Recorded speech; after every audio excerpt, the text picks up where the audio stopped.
Glória seja dada ao nosso Deus, bendito seja o nome do Senhor. Estamos aqui novamente no nosso espaço físico, na congregação Jardim de Deus, para fazer a exposição da palavra do nosso Deus. Muito obrigado pela presença dos irmãos e irmãs nesta noite. E, como é do conhecimento dos que estão presentes aqui e dos que estão também fora desse espaço, no lado virtual, nós estamos comentando o livro do profeta Miqueias. O profeta Miqueias, contemporâneo do profeta Isaías, e dá para identificar, através das palavras de Miqueias, que é muito próximo em relação do profeta Isaías.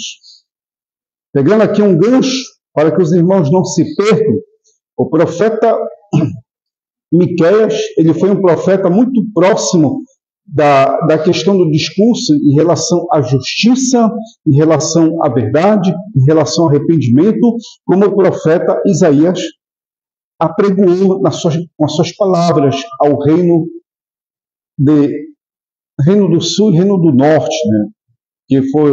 Eles levaram essa palavra para ambos os lados, né? Foram profetas de grande importância para a nação israelita. Quando eu falo nação israelita, é o Reino do Norte e o Reino do Sul, unido, tá? Então, ele já estava ali próximo de chegar ao cativo assírio. Estava muito próximo mesmo. E o profeta, principalmente o nosso profeta Isaías, ele experimentou com muito mais força o cativeiro assírio. Então, queridos, esses homens viveram num tempo de um reinado bastante difícil. Eles viveram um tempo de Acás e Ezequias, e Jotão. Mas Isaías ele viveu muito mais tempo, muito mais tempo. Se você for fazer um cálculo do reinado desses reis, dá para você considerar o ministério do profeta Isaías mais ou menos uns 70, 80 anos só de ministério. Então ele poderia possivelmente ter começado o seu ministério já na juventude, ali na adolescência e juventude. Mas não vou me prender muito nessa parte assim histórica, já do conhecimento de todos aqui, mas falo isso porque tem novos membros, novas pessoas se envolvendo aqui nessa comunidade, principalmente os nossos irmãos que têm uma parte aqui do Face, é o chamado Diálogos Teológicos. Lá eles fazem pergunta para mim em particular, é uma maravilha. Quem puder acessar, fique à vontade, tá bom? Então, o Jardim de Deus aqui, amados, está disponível para abençoar nossos irmãos aí fora, tá bom? Com a exposição da palavra de Deus. Estamos pegando aos poucos os profetas, como aqui o profeta de discussão é o profeta Miqueias, ok? Então vamos lá, queridos. Vamos terminar o livro do profeta Miqueias, o capítulo 6 e 7, são 2 capítulos pequenos. Vamos comentar aqui esses 2 capítulos. Para quem tem conhecimento do profeta Isaías, você vai ver a modo que Isaías falando aqui. A modo que ou Isaías colou de Miqueias ou Miqueias colou de Isaías. Para quem tem conhecimento do livro, é quase o mesmo discurso, ou seja, o mesmo espírito que estava sobre Miqueias estava sobre Isaías. Eles estavam enfatizando a mesma coisa, né? Para que o povo se arrependesse, mas o povo é duro. O povo é duro, amados. É muito duro para se arrepender na época, né? É prova que o profeta Jeremias não conseguiu ganhar nem sequer Baruque. Nem sequer. Pregou tanta palavra de Deus, ninguém conseguiu ele levar para Deus. Todos se desviaram, se afastaram e acabaram indo cativo. Até Baruque escrever as mensagens que Jeremias falava, até esse também não quis se converter. Então tem pessoas que têm assim, né? Quando você leva o ministério com muita seriedade, a maioria das pessoas não querem levar. E com aquela pessoa que leva com muita seriedade, né? Eles querem ir para pessoas que envolvem muita facilidade. Mas deixa isso para outra parte a comentar. Vamos lá, capítulo 6. Ouvi agora o que diz o Senhor. Levanta-te, defende a tua causa perante os montes, e ouça os outeiros a tua voz. Ouvi os montes, a controvérsia do Senhor, e vós, duráveis fundamentos da terra. Porque o Senhor tem controvérsia com o seu povo, e com Israel entra em juízo. Povo meu, que tenho feito? O que te enfadei? Responde-me. Pois te fiz sair da terra do Egito, da casa da servidão. Te remi, enviei adiante de ti Moisés, Arão e Miriam. Povo meu, lembra-te agora do que maquinou Balaque, rei de Moabe, do que respondeu Balaão, filho de Beor, do que aconteceu desde Sitim até Gigal, para que conheças os atos de justiça do Senhor. Aí, se você for pegar as palavras do profeta Miqueias aqui, a modo que ele se põe, ele fala para Deus, a modo que ele fala para Deus, e depois a modo que ele fala por Deus, e depois a modo que ele fala pelo povo. Queridos, se você não prestar muito bem atenção, eu acho isso difícil. Isso é conhecido na filosofia como dialética, tá? A dialética é você pegar diversas ideias e pegar personagens e fazer com que esses personagens venham dialogar entre si. Você vê isso muito em livros de quê? Livros de ficção, né? Você vê que os livros de ficção de hoje é muito obsoleto, né? Mas são diversas ideias. A modo que tem diversos personagens aqui, tá? Então, do versículo 1, queridos, versículo 1 em diante, olha a situação. Ele fala aos montes o que diz o Senhor. Então, a modo que ele está se dirigindo aos montes, aos fundamentos da terra, para que esses viessem testemunhar em relação à situação que Deus está apresentando ao povo de Israel. Aí depois o profeta, ele se vira para o povo. Ele se vira para o povo e já é voz do Senhor para o povo. E diz, olha, povo meu, o que tenho feito? De que te enfadei? Responde-me. Pois te fiz sair da terra do Egito, da terra de servidão. Aqui ele está perguntando, povo, o que foi que eu fiz para com vocês? Por que vocês estão assim, se afastando de mim? Está perguntando. Que é Deus, através do profeta, fazendo essa pergunta. Aí, se nós fôssemos colocar aqui, amados, um parênteses, sabe quem poderia se encaixar aqui? O pessoal do movimento G12, né? Aqui um parênteses, é muito próximo, tá? Eles falam o seguinte, que é necessário para você ter um avivamento no seu coração, você está mais próximo de Deus, você tem que perdoar a Deus. Então, eles poderiam se aproveitar desse texto aqui e dizer que é necessário você perdoar a Deus. Mas, na realidade, Deus está sendo irônico para com eles, porque Deus sabe muito bem o que faz. Por que ele está fazendo isso? Está perguntando para que o povo viesse responder. É isso que ele está fazendo. Ele pergunta para que o povo viesse responder. Não que ele não fosse onipresente. Ele está presente em todo lugar. Mas ele faz para que as pessoas venham responder para com ele. Então, isso é uma forma assim, muito interessante, porque é o que faz o psicólogo, o psicanalista, né? O que é que eles fazem? Principalmente o psiquiatra, né? Ele senta e você fala, você vai falando e ele vai somente ouvindo. E às vezes ele já conhece quase toda a sua situação, todo o seu caso, mas ele quer lhe ouvir. Por que ele quer lhe ouvir? Porque ele quer lhe ouvir para que você venha ao mesmo tempo desabafar e depois receber seus conselhos. É isso que Deus estava fazendo, tá bom? Isso que Deus estava fazendo. E aqui ele está lembrando, olha como é a questão de conselho, tá? Olha como a questão é importante. Versículo 5 diz que ele faz, povo meu, lembra-te. Lembrar, como é que se lembra? Como é que a pessoa vai lembrar de algo? A pessoa vai lembrar de fatos, tá? Mas ele está falando aqui a um povo que passou 700 anos depois, tá? Depois dali, da experiência que Moisés teve no Egito, juntamente com o povo israelita, 700 anos. Como é que ele vai falar com pessoas que viveram 700 anos depois, dizendo assim, lembra-te, se eles não estavam lá? Hein? Aqui é importante porque quem serve a Deus está no corpo de Deus. E se você está no corpo, o corpo ele vai lembrar daquilo que você fez no passado. Entendeu? A Santa Ceia é um exemplo disso. Que nós fazemos o quê? Em memória. Como se nós não estávamos lá quando Jesus morreu há 2000 anos.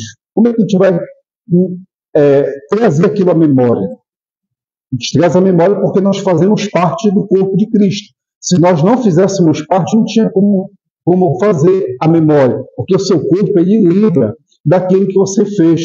Alguma coisa assim no passado ele vai lembrar do seu corpo, tá bom?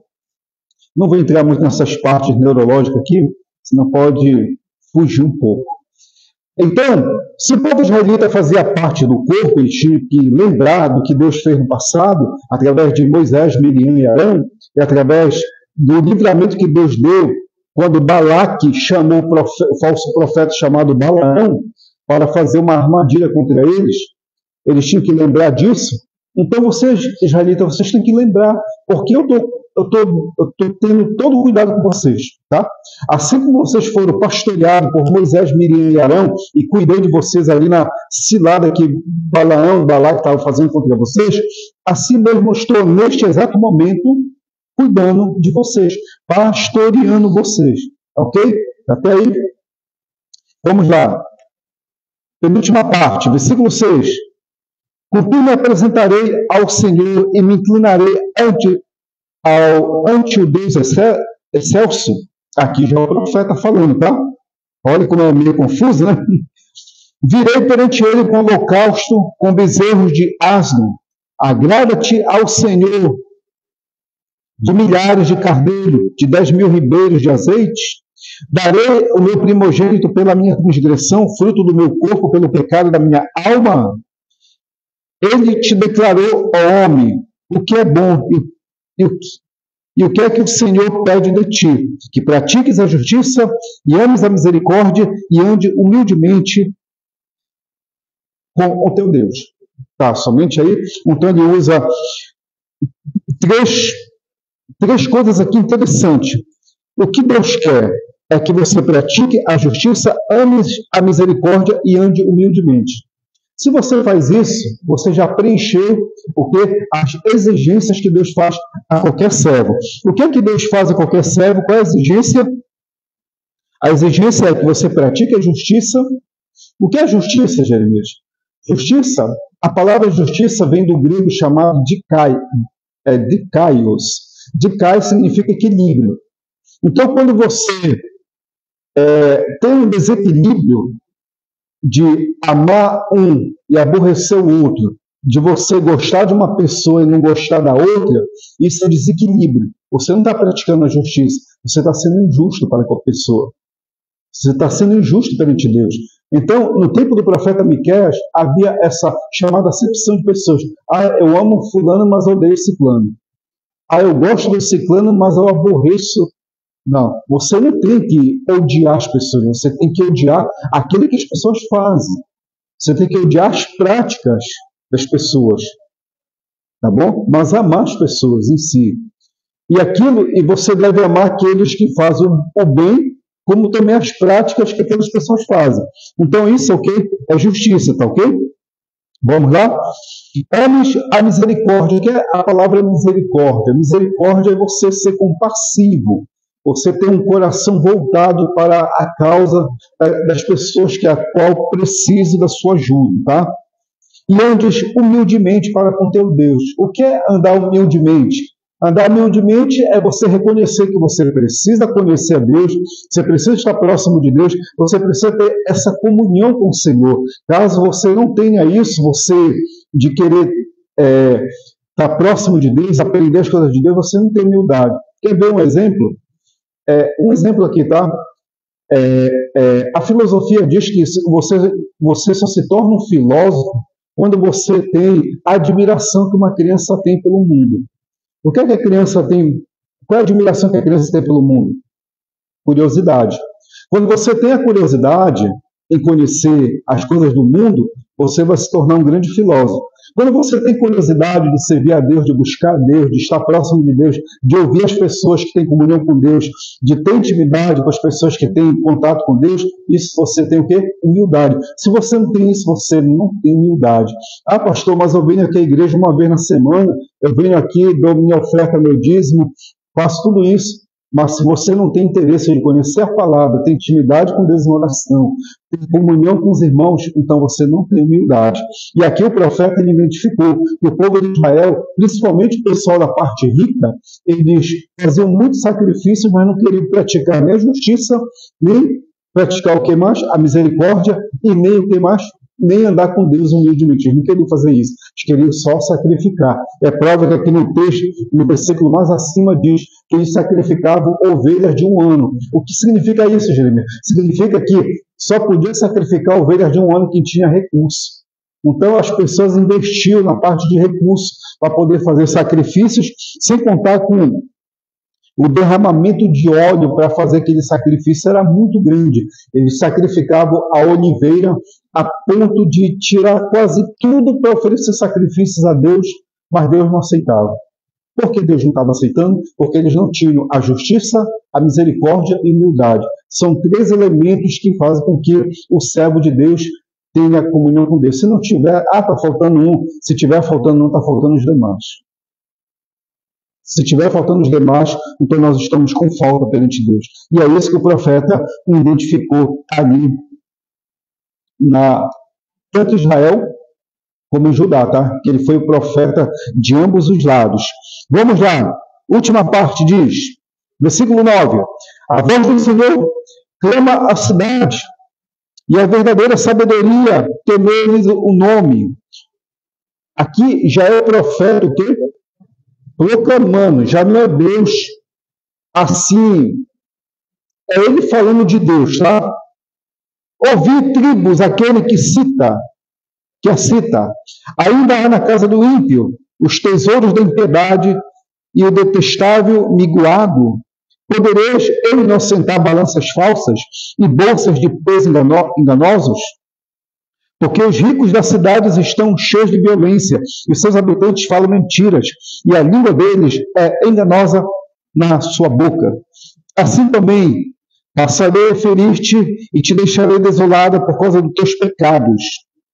Comerás e não te fartarás, a fome estará nas tuas entranhas, removerás os teus bens, mas não te livrarás. E aquilo que livrares, eu entregarei a espada. Semearás, contudo, não cegarás. Pisarás a azeitona, porém não te ungirás com azeite. Pisarás a vidma, e, no entanto, não lhe beberás o vinho, porque observaste os astutos de Eli e das obras da casa de Acabe, e andaste nos conselhos deles. Por isso, eu farei de ti uma desolação, e os habitantes da tua cidade um alvo de vaias. Assim, trarei sobre vós o pobre dos povos, tá bom? Então, quando ele cita o profeta, ele está citando Ori e a casa de Acabe, eles se aproveitavam dos pobres, eles tiravam daqueles que não tinham quase, eles tomavam a propriedade e ficavam para si, e ao mesmo tempo também eles, o quê? Eles faziam sacrifícios humanos. Agora, essa palavra aqui, você pode perguntar assim, Jeremias, essa palavra, para quem está dirigindo aqui? Aqui já é propriamente o Reino do Sul, tá? O Reino do Sul, Judá, Jerusalém. Porque os reis de Jerusalém, principalmente o Acaz, ele está aqui imitando tanto o Orim como a casa de Acabe. O Acaz. É prova que aqui no versículo 7, ele fala aqui a respeito de sacrifícios humanos. Quem foi que ofereceu o sacrifício dos humanos? Acaz.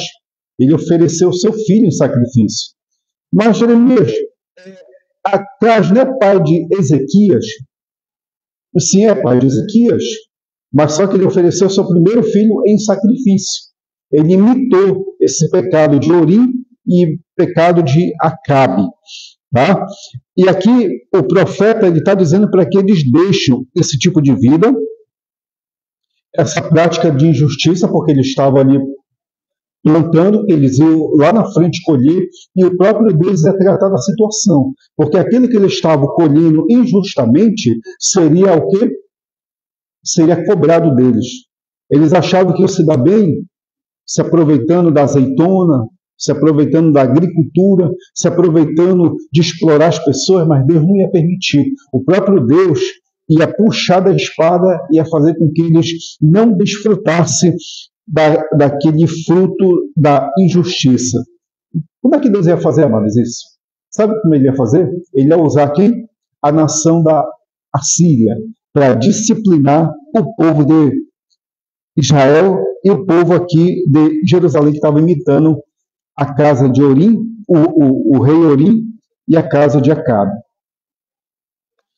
Então, aqui vamos, amados, capítulo 7, você vai lembrar até mesmo de Jesus. Você vai dizer, Jeremias, é interessante, né? Jesus citou aqui, a gente vai passar aqui pela passagem, bora ver se vocês vão identificar aqui, tá? Versículo 1. Ai de mim, porque estou como quando são colhidas as frutas de verão, como rabiscos de vídima. Não há cacho de uvas para chupar, nem figos de temporã que a minha alma deseja. Aqui está fazendo um comparativo, tá? Quando chega o verão, todo mundo tira aquilo que o verão mostra, né, que são as frutas, aqui está falando, e aqui está fazendo um comparativo. Versículo 2, comparado com o quê, né? Cresceu da terra o piedoso, e não há entre os homens o que seja reto. Todos espreitam para derramar de sangue, cada um caça o seu irmão com rede. As suas mãos estão sobre o mal e o fazem diligentemente. O príncipe exige condenação, o juiz aceita suborno. O grande fala mal os desejos da sua alma, e assim todos eles juntamente urde a trama. O melhor deles é como um espinheiro, o mais reto é o pior do que uma selva de espinhos. É chegado o dia anunciado por tuas sentinelas, o dia do teu castigo. Aí está a confusão deles. Não creias no amigo, não confieis no companheiro. Guarda a porta da tua boca, aquela que reclina sobre o teu peito, porque o filho despreza o pai, a filha se levanta contra a mãe, a nora contra a sogra. Os inimigos do homem são da sua própria casa. Quem citou isso aqui? Jesus, né? Jesus leu aqui Miqueias, tá? Jesus leu aqui Miqueias. Agora, o que é interessante, você vai perguntar se Jeremias tem como casar isso que Miqueias falou em relação ao que Jesus falou? Sim, tem como casar. E quando Jesus falou que os inimigos do homem são da sua própria casa, é que aqueles que querem servir a Deus fielmente, vai ser perseguido pelos aqueles que não querem servir. É prova que o Senhor Jesus, em Marcos capítulo 2, ele estava servindo a Deus, pregando o evangelho ali para as pessoas. E quem é que queria prender Jesus? Os irmãos dele e a mãe dele. Queriam prender Jesus, porque estavam considerando ele como o quê? Como louco. Bom? E sem contar que isso mais à frente, 40 anos depois da situação de Jesus aqui, isso se cumpriria mais assiduamente quando o Império Romano fosse invadir ali Jerusalém. Aí seria isso aqui muito mais riscoso. Porque em tempo de perseguição, amados, em tempo de risco de nossa vida espiritual, sabe o que acontece? É um querendo derrubar o outro, um querendo jogar o outro, um querendo puxar o tapete do outro. Quem não estiver firme com Jesus vai acabar difamando, vai acabar caluniando, muita coisa acontecendo.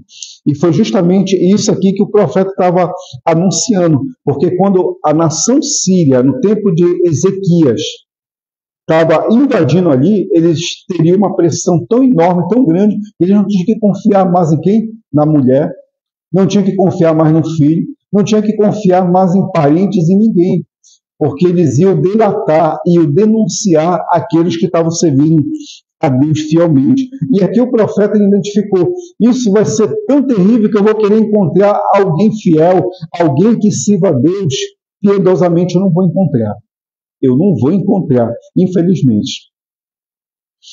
E aquela parte, queridos, do pratiques a justiça, a misericórdia e pratiques a justiça, a misericórdia e ande humildemente, está aqui explicando. Está aqui explicando.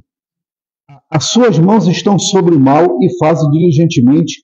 O príncipe exige condenação, isso é injustiça, tá? O juiz aceita suborno, isso aqui é falta de misericórdia, porque uma pessoa que aceita suborno para condenar outro é falta de misericórdia. O grande falar dos maus desejos da sua alma, o soberbo, ele quer falar somente de grandeza. Eu consegui um carro, consegui um prédio, consegui um apartamento. Tudo isso é grandeza no seu coração, falta de humildade. E assim todos eles juntamente urde a tema, tá bom? Então o profeta ele fala as situações, mais detalha no próximo capítulo, né? Vamos lá. Então, versículo 7. Eu, porém, olharei para o Senhor, esperarei no Deus da minha salvação. O meu Deus me ouvirá. Quem falou isso aqui também? Quem falou, né? Apóstolo Paulo. O apóstolo Paulo contou isso aqui, tá? Então a gente vê aqui a importância do profeta Miqueias para a nossa comunhão com o Senhor, né? Aqui ele é muito citado, desde o capítulo 1 até agora, a gente vê muitas citações. Vamos lá. Assim, aí ele vai olhar para o Senhor, todo mundo vai se extraviar, se desviar. Parece aquela situação do peregrino, né? O peregrino, quando ele encontrou o livro, ele começou a se dedicar, né, ao livro. Aí a esposa dele estava zombando dele, os filhos também estavam zombando, ele pegou e foi embora, né? Aí ele disse, não, eu esperarei no Senhor, no Deus da minha salvação, meu Deus me ouvirá. Então, nem toda vez a família vai querer se curvar a servir a Deus, né? Mas aquele que quer servir fielmente, Deus vai ouvir ele. Tá ok? Vamos lá, versículo 8. O inimigo, ó inimiga minha, não te alegres ao meu respeito. Ainda que eu tenha caído, levantar-me-ei. Se morar nas trevas, o Senhor será a minha luz. Vamos entender isso aqui, versículo 9. Sofrerei a ira do Senhor, porque pequei contra ele, até que julgue a minha causa e execute meu direito. Ele me trará para a luz, eu verei a sua justiça. A minha inimiga verá isso, e ela se cobrirá de vergonha, e a ela que me diz, onde está o Senhor teu Deus? Os meus olhos contemplarão, agora será pisada aos pés como lama das ruas. No dia da reedificação dos teus muros, nesse dia serão os teus limites removidos para mais longe. Nesse dia virão de ti, desde a Síria até a cidade do Egito até o rio Eufrates, e do mar a mar, e da montanha até a montanha. Todavia, a terra será posta em desolação por causa dos moradores e por causa do fruto das suas obras, tá bom? Até aqui. Então, é importante essa fala aqui do profeta Miqueias. O que ele está dizendo aqui? Que aquelas nações, aqueles povos que estavam zombando da presente situação que se encontrava a nação de Israel, aqui você tem que ter todo cuidado, porque essa fala aqui que ele está dizendo aqui é para o Reino do Sul, tá? Os judeus, o Reino do Sul. Então o que acontece? Deus ia perdoar o pecado deles. Deus ia apagar seus pecados. Deus ia dar perdão a eles. E eles seriam levantados novamente.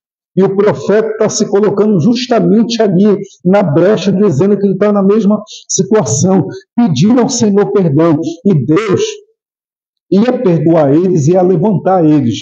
E as nações vizinhas iam perguntar, bem, e agora? Você está aqui cativo, aqui na Síria, e aqui na Babilônia, eu falo aqui profeticamente, aqui na Babilônia, quem é que vai te livrar? Aí o Senhor vai e tira eles do cativo sírio, e lá na frente tira do cativo babilônico.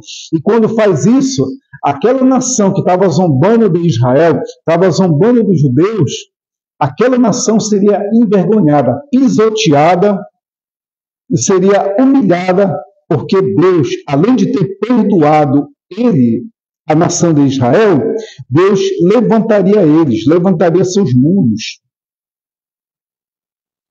Aí você pergunta assim, Jeremias, quando é que foi levantado esses muros? Aqui é no século VII, tá? Quando chega no século V, Deus levanta quem? Levanta Neemias. Neemias ele vai edificar os muros de Jerusalém. E quando ele faz essa edificação dos muros de Jerusalém, as nações começam a se voltar para querer conhecer a Deus através do ministério de Neemias e também de Esdras, tá? Ambos trabalharam junto para a edificação de Jerusalém, tá bom? Então, amados, aí que acontece? Nesse dia virão de ti, desde a Síria até o Egito, do Egito até o rio Eufrates, e do mar a mar, de montanha a montanha. Quando fala assim, Jeremias, eu estou perdido aqui, mar a mar, o que é isso aí? É do mar Morto ao mar Mediterrâneo, tá? Então, todos aqueles povos, todas aquelas nações, civilizações, viriam ali para Jerusalém para prestar culto a Deus. Tá? Todavia a terra será posta em desolação por causa dos seus moradores e por causa do fruto das suas obras. Então, já que nós colhemos, devido a nós termos pecado contra o Senhor, Ele nos perdoa e vai nos levar para a luz, e depois da luz vai edificar nossos muros e seremos prósperos novamente. Sabe o que vai acontecer com vocês que zombaram de nós? Vocês vão passar por desolação, vocês vão passar por miséria e nós vamos ter uma prosperidade. Sabe por quê? Porque vocês zombaram de nós. Vocês nos humilharam. Vocês acharam graça no momento que nós estávamos sofrendo ali. Aí vai chegar a vez de vocês. Entendeu?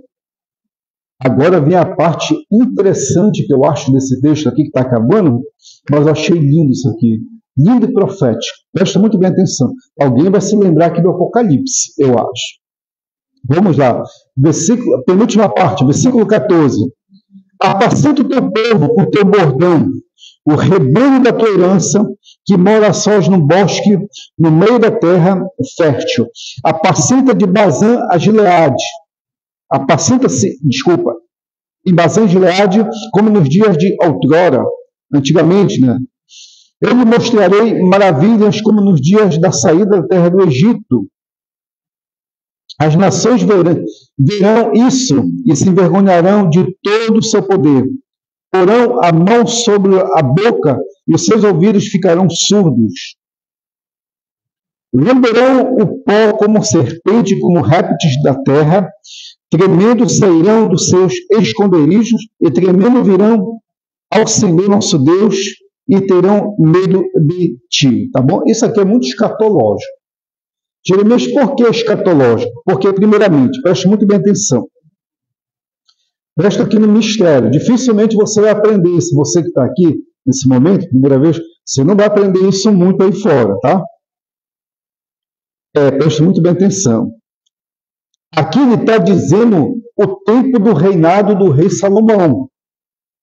No versículo 14, ele está recordando quando o rei Salomão reinava e tinha somente uma dinastia. O povo, todas as 12 tribos ali reunidas, eles apacentavam junto. Em Bazã e Gileade havia uma unidade. E o reinado de Salomão foi próximo do Líbano, pegando parte do rio Eufrates até as fronteiras do Egito. Tá ok? Presta muito bem atenção. Se alguém achar que eu estou fora da Bíblia, depois me corrija. Mas eu acredito que não. O que Deus falou para Abraão, que seria do Líbano, Eufrates, até o Egito, não fronteira, até o Egito. Então, quem se aproximou de uma quase perfeição de reino, quase porque teve defeitos depois, de início, na metade depois, foi Salomão. Mas quem tem a promessa de ter tudo isso, que será eternamente sentado no trono de Davi, quem é? Jesus. E quando isso vai se cumprir? Se cumpriu quando ele esteve aqui na terra? Não. Vai se cumprir quando ele se assentar ali em Jerusalém e reinar. A sede dele do reino será do Líbano, Eufrates, até o Egito. Tá ok? Então, ali será a fronteira. Então, isso aqui, queridos, ele já está anunciando a questão do milênio, a questão milenar, tá bom? Que depois do profeta, isso aqui não se cumpriu. Apesar de Neemias e Esdras se esforçarem muito, mas eles não conseguiram. Nem Salomão conseguiu, nem Josué, nem Davi, ninguém conseguiu. Só Jesus que vai conseguir do seu lado messiânico, tá ok? Isso é muito importante. Porque às vezes você lê o profeta Miqueias, você passa batido, pensando que não tem coisas escatológicas. Meu amado, tem uma riqueza aqui. Olha outra riqueza aqui. Versículo 15. Eu lhe mostrarei maravilhas, como nos dias da tua saída na terra do Egito. Sim. Como é que foi isso aí? Você pega o capítulo 7 até o capítulo 18, até o capítulo 17, desculpa, do Apocalipse, o que teve no Egito vai ter um período de tribulação, tá bom? E o mesmo poder que estava com Moisés ali no Egito, ele fez sinais, prodígios e maravilhas para libertar o povo, aqui ele está prometendo que as mesmas maravilhas hão de acontecer no período de que ele está profetizando aqui. Nos dias eu lhe mostrarei maravilhas. Ele não diz que... Não, eu te mostrei. Né? Tá, futuro, te mostrarei maravilhas. Eu estava profetizando, quem aqui? 144 mil, as duas testemunhas, 144 mil do capítulo 14 e o capítulo 7 do Apocalipse. E quem mais? As duas testemunhas do capítulo 11, que é os santos de tribulação, da tribulação, que serão do mundo judaico e do mundo gentil, tá bom? Mas quem vai liderar tudo isso aí, de acordo com o texto, é o mundo judaico, tá? Período do mundo judaico. Então, as mesmas maravilhas que Deus fez através de Moisés diante da besta que era o faraó, vai ser as mesmas maravilhas que Deus vai apresentar através dos dois profetas, no capítulo 11, dos 144 mil perante a trindade satânica que vai estar aqui no mundo, que é o falso profeta, o anticristo e Satanás. Quem quiser acompanhar isso, você pode ir no canal do YouTube e ver a parte do Apocalipse, está tudo lá, capítulo por capítulo, você pode acessar esses capítulos lá que eu explico nos detalhes. As nações verão isso e se envergonharão de todo o seu poder. Isso vai acontecer no Apocalipse. Terão a mão sobre a boca e seus ouvidos ficarão surdos. Lamberão o pó como serpentes, como répteis da terra, tremendo, sairão dos seus esconderijos e tremendo virão ao Senhor nosso Deus e terão medo de ti. Aconteceu isso? Não. Vai acontecer isso? Sim. Onde? No período ali do capítulo 18 e 19 do Apocalipse. Isso vai acontecer. Ainda não aconteceu. É o lado messiânico do Senhor Jesus. Tá? Quando eu falo lado messiânico do Senhor Jesus, na perspectiva judaica. Tá? E por último diz, versículo 18. Quem é o Senhor, quem é Deus, e semelhante a ti, que perdoa as iniquidades e esquece a transgressão do restante da tua herança? O Senhor não retém a sua ira para sempre, porque tem prazer na misericórdia. Tornará a ter compaixão de nós, pisará aos pés as nossas iniquidades, lançará todos os nossos pecados nas profundezas do mar. Discurso igual de quem? De Isaías. Agora eu vou revelar algo aqui que você acha que nunca ouviu também, tá? Vou revelar algo agora. Mostrarás a Jacó a fidelidade, a Abraão a misericórdia, as quais juraste aos nossos pais, desde os dias antigos. Fechando com chave de ouro. Tá? Então aqui é quase a repetição de Isaías e Jeremias. Possivelmente Jeremias se inspirou aqui Isaías e Miqueias, tá? Agora tem a chave de ouro, Jeremias, que queres fechar. É o seguinte: existe alguém maior do que Deus? Não. Mas existe algo que é maior que Deus. O que? Se há algo que é maior do que Deus. Eu não estou dizendo que existe alguém maior que Deus, não existe. Mas existe algo que é maior do que Deus. Aí eu falei isso com um colega, o colega disse, não, é o universo que é mais do que Deus. Não, não é mais do que Deus. Sabe o que é maior do que Deus? Deus chegou com Moisés e disse, vamos fazer um pacto aqui, eu vou destruir todos eles e de ti farei uma grande nação. O que foi que Moisés fez? Moisés intercedeu e disse para ele lembrar o que ele tinha dito, o quê? O que ele tinha falado a Abraão. Então, a aliança que Deus faz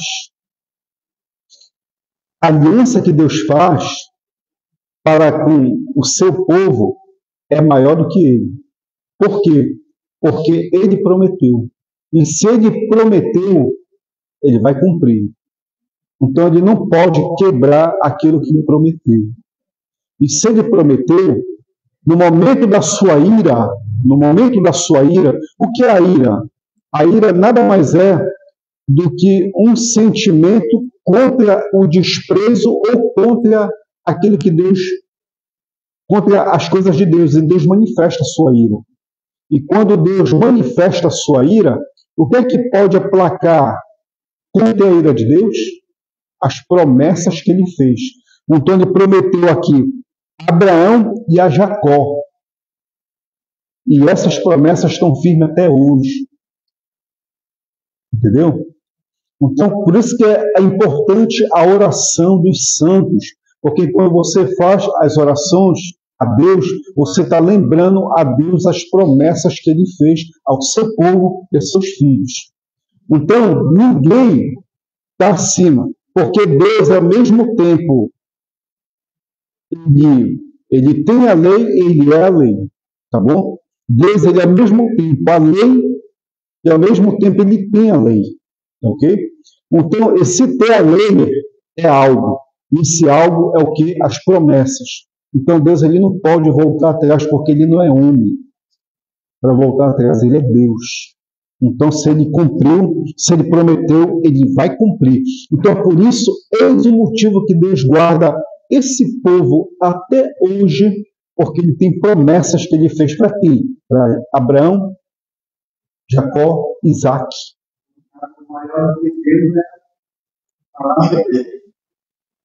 Maior do que ele é as promessas dele. Entendeu? Maior do que ele. Agora, se tem alguém maior do que ele, não tem. Mas as promessas, ele não pode voltar atrás. Então, ele não pode voltar atrás. É prova que Moisés colocou ele na parede ali. Aí ele chegou com Moisés e disse, eu vou destruir todo mundo e de ti eu vou fazer uma grande nação. Aí Moisés disse, lembra que o Senhor prometeu a Abraão? Aí quando ele falou isso, Deus puxou o corpo. Por quê? Porque a promessa que ele fez a Abraão é superior, é algo, não é um ser, é algo superior a ele. Entendeu? Então ele não pode revogar isso. Então tem uns idiotas aí chamados juízes aqui, até mesmo no Brasil, que se consideram superior à nossa Constituição. Não, meu amigo. Superior à nossa Constituição não tem. Aqui no Brasil não pode, não tem. Porque acima de tudo e de todos é a nossa Constituição Federal. Quem é acima de todos nós aqui? A palavra. Entendeu? Ela que nos guia. Acima de todos nós é a palavra. Então, quando tem um juiz idiota dizendo assim, eu sou igual à Constituição, maior do que ela, então ele está se considerando maior que a Constituição, não pode. Agora, a nível de ilustração, se tem, tá? A Constituição e tem os juízes, tem alguém maior do que os juízes? Sim, os pactos que as nações têm. Esses pactos é maior do que o juiz e maior do que a nossa Constituição. São os pactos das nações. E acima das nações tem alguma coisa superior? Aí não. Aí já só Deus mesmo. Entendeu? Então, preste muito bem atenção, que isso é complexo, tá? Existe alguém maior do que Deus? Não existe. Mas existe algo maior do que Deus? Sim, a promessa que ele fez. Então nós devemos sempre lembrar que a promessa de Deus ela é superior a tudo e a todos. Tá bom? Então, por isso que existe. Eu sou o Deus de Abraão, de Isaac e de Jacó. Tá ok? Então, vamos lá. Isso aí possivelmente vai gerar algumas perguntas aí. Pessoal aí de Minas Gerais, de São Paulo, acho que vão me questionar. Estou toda dispor para explicar, tá bom? Então, amados, se alguém tiver alguma coisa, alguma pergunta, colocação a fazer, fique à vontade, tá bom?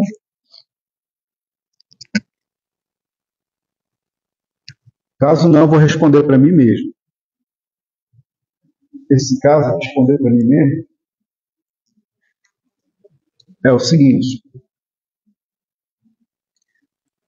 Deus, ele é amor e tem amor, tá? Deus, ele é amor porque ele vive. Ele tem amor porque ele expressa, tá bom?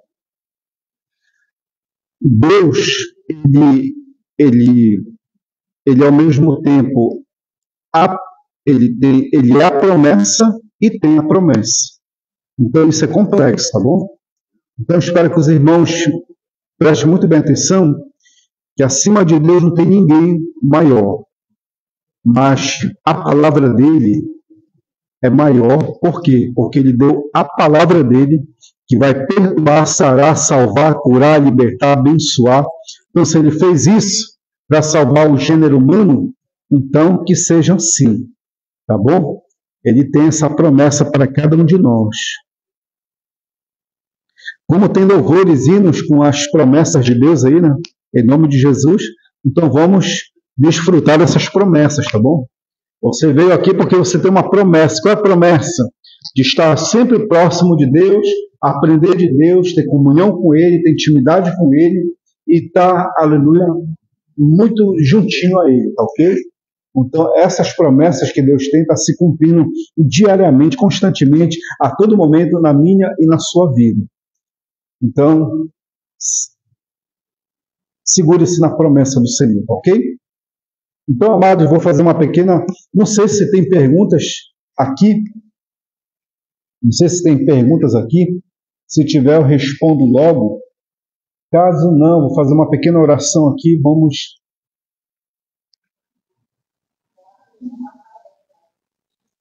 Tá. Então, queridos, nós vamos abençoar vocês, que você que está acompanhando a gente em Minas Gerais, São Paulo, Rio de Janeiro, Maranhão. Agradeço a oportunidade de ter vocês como nossos internautas aqui no Pará, nas diversas partes da nossa cidade de Belém. Sejam abençoados, vamos abençoar vossas vidas em nome de Jesus. Querido Pai, te agradecemos em nome do Senhor Jesus pelo momento da exposição da tua santa palavra. Fica conosco nesta noite, nos abençoa, abençoa as vidas que precisam do teu apoio, uma vida de paz e libertação, saúde, salvação. Estende as tuas mãos sobre essas vidas, ó Pai.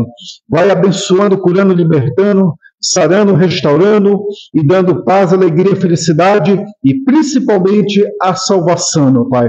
Muito obrigado pelas essas vidas e sempre seja abençoado. O Rafael, o Rui, sejam eles tocados pelo teu Espírito, eles e suas famílias, no nome do Senhor Jesus, sejam abençoados. Amém e amém, Jesus. Agradeço a rica oportunidade de expressar a palavra de Deus aos amados. Para a semana vamos comentar Naum, não perca, porque Naum será uma exposição, tá bom? Aguardamos vocês aí em nome de Jesus.